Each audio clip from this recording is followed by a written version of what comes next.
Children, today we shall again do Unit 1, Chapter 1st and Geography as a Discipline. That day we had covered half part of the chapter. Today we will do the second half. Now the next topic in this chapter is Physical Geography and Natural Science. What is the relationship between the two? Natural science is related to physical features of the earth and social science is related to economies. Natural science deals with the natural activities over the course of time. It is linked with some other disciplines also like geology, meteorology, hydrology and pedology. Those who are not aware of the following terms, I will quickly explain. Geology means study of landforms, how the surface of the earth is behaving. Meteorology deals with the climatic conditions. Hydrology deals with ocean and water bodies and pedology deals with soil. They have a close link with the natural sciences. Biogeography is closely related to botany and zoology. You can see the following chart. I've given all the details on this chart. Botany is the study of plants and zoology is the study of animals.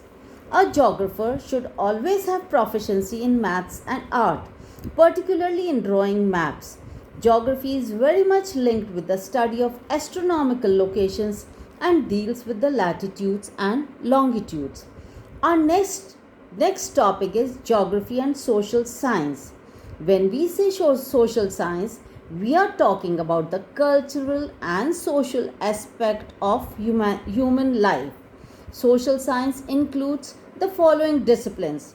Sociology, it studies the classification of human societies. Political science, it studies the government, state and other political units. Economics, it deals with the production, distribution, consumption of services and goods. And fourth is demography.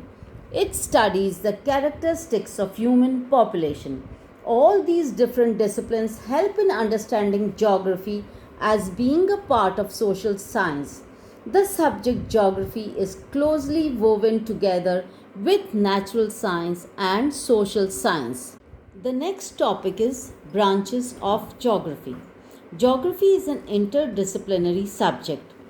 Every subject has its own approach. By interdisciplinary, I mean it is related to more than one branch of knowledge. Now, geography has two approaches. One is systematic geography and the second is regional geography.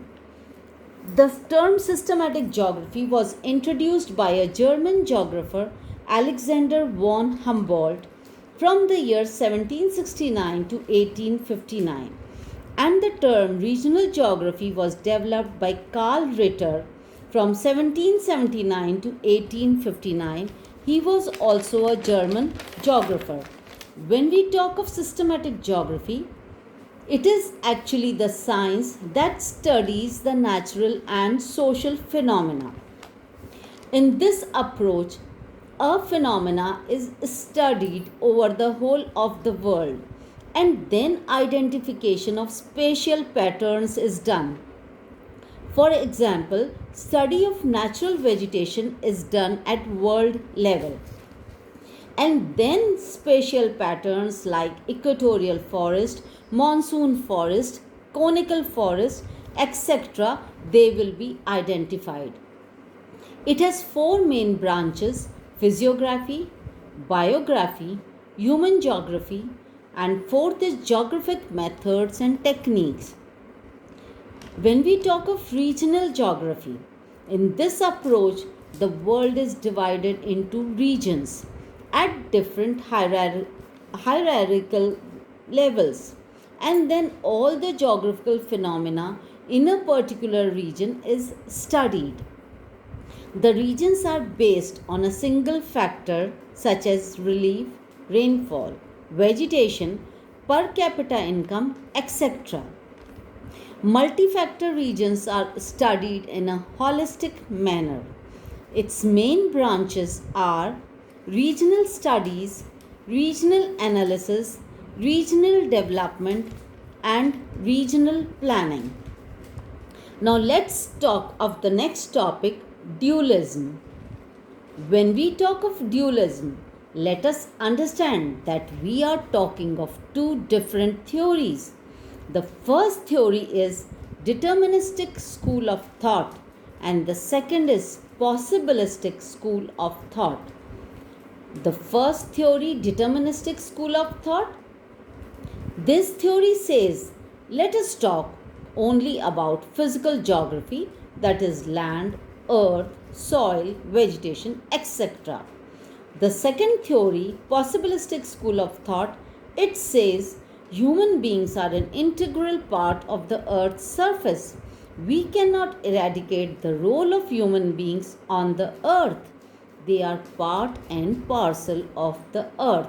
So there's lot of contradiction between both the theories. One theory gives importance only to physical geography, physical features, etc. But the possibilistic school of thought gives importance to human beings also. So the first notion is related to the physical aspect and the second notion is related to the human aspect. The first notion advocates control of nature on human beings and their activities.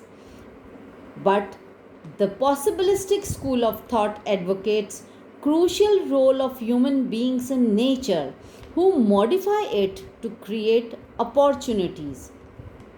The first theory, its protagonists are Frederick Ratzel and Ellsworth Huntington, whereas the protagonists of possibilistic theory are Vidal de la Blache and C. Faber.